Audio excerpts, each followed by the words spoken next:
আসসালামু আলাইকুম, কেমন আছেন সবাই? আশা করি সবাই ভালো আছেন। ভাই বর্ষাকাল, আর বর্ষাকাল মানে ইলিশ, আর ইলিশ দিয়ে পোলাও হবে না, এটা কি হয়?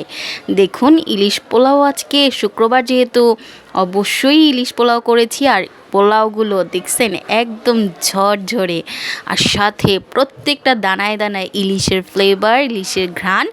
বিশ্বাস করেন, মুখে দিতেই যেন একদম মানে ইলিশের দেশে হারাই গেছি। এত সুন্দর আজকে একটা ইলিশ পোলাও রান্না করেছি, তো আপনাদের সাথে শেয়ার করব না, সেটা কি হয়? না, কখনোই না। তো শুরু করে দিয়েছি এখানে প্রিপারেশন। পেঁয়াজটা কিন্তু আগে ব্লেন্ডার করে নিয়েছি। এখানে ইলিশ মাছগুলো কাটতে গিয়ে আমার হাত কেটে গেছে। তারপরও ভাই রান্না বান্না তো করতেই হবে, মেয়ে মানুষ। হাত নিয়ে শুরু করে দিছি। একদম আগে ইলিশ মাছটা ম্যারিনেট করে নিতে হবে। মাছটা ভালো করে কেটে আমি ধুয়ে এখানে পেঁয়াজ বাটা, একটু লবণ, জিরা, কাঁচামরিচের বাটা, আদা রসুন আর টক দই। এই টক দইটা আমার নিজের হাতে করা। এই টক দইটা দিয়ে আমি সব কিছু দিয়ে ভালো করে আমি মেখে রেখে দিলাম। ভাই বিশ্বাস করেন, কাটা হাত দিয়ে রান্না করতে বেশ কষ্ট হচ্ছিল, হাত প্রচণ্ড ব্যথা করতেছিল, কিন্তু কিছু করার নাই। আঁশবটির কাটা তো মানে বেশ খানিকটা ব্যথা করে, তো কিছু করার নাই, রান্না তো করতেই হবে, পেট আছে, সংসার আছে, মেয়ে মানুষ বলে কথা। তো এখানে আবার রান্নার চলে আসলাম চুলার কাছে। কড়াইতে একটু পর্যাপ্ত পরিমাণে তেল দিতে হবে, এমনভাবে যেন একদম পোলাওটাও সেইটা রান্নাতেই মানে সেই তেলেই হয়ে যায়।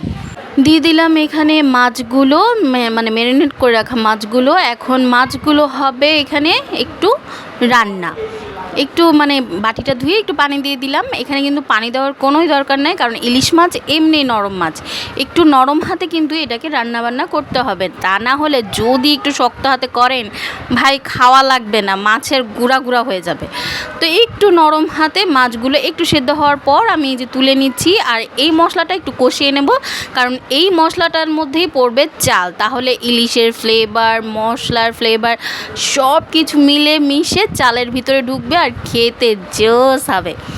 তো এখানে এই যে দেখতেই পাচ্ছেন, মাছগুলো সব তুলে আমি চালটা ধুয়ে এখানে দিয়ে দিলাম। আর কোনো ঝামেলা নাই, ঝামেলাবিহীন একটা রান্না এটা, খুব সহজ আর খুব অল্প তেল মশলায়, কিন্তু বিশ্বাস করেন খেতে অমৃত।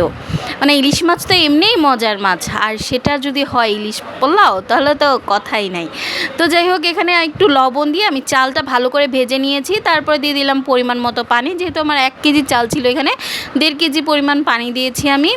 তো এখানে পানিটা দিয়ে আমি জাস্ট এটা প্রসেসিংটা যেটা হয়, মানে চালটা শুকায় যাবে, মানে পানিটা শুকায় যাবে, তখন আমি দমে ফেলে দেবো। পুরো দমটা যখন হয়ে যাবে তখন উপর দিয়ে আমি মাছটা বিছিয়ে দেবো। আগেই বিছাতে যাবেন না, তাহলে কিন্তু মাছটা, আবারও বলছি, ভেঙে যাবে। মাছটা কিন্তু যেহেতু নরম মাছ, টোটালি চালটা যখন ফুটে যাবে তখনই আপনারা এটা মানে মাছটা বিছিয়ে দেবেন, তাহলে হবে কি মানে খুব সুন্দর থাকবে, মাছগুলো আস্ত আস্ত থাকবে। এই যে দেখতে পাচ্ছেন আমার মাছগুলো কিন্তু একদম আস্ত আস্ত ছিল, আর খুব সুন্দর লাগছে, ভালো লাগছে, খেতেও ভালো লাগছে।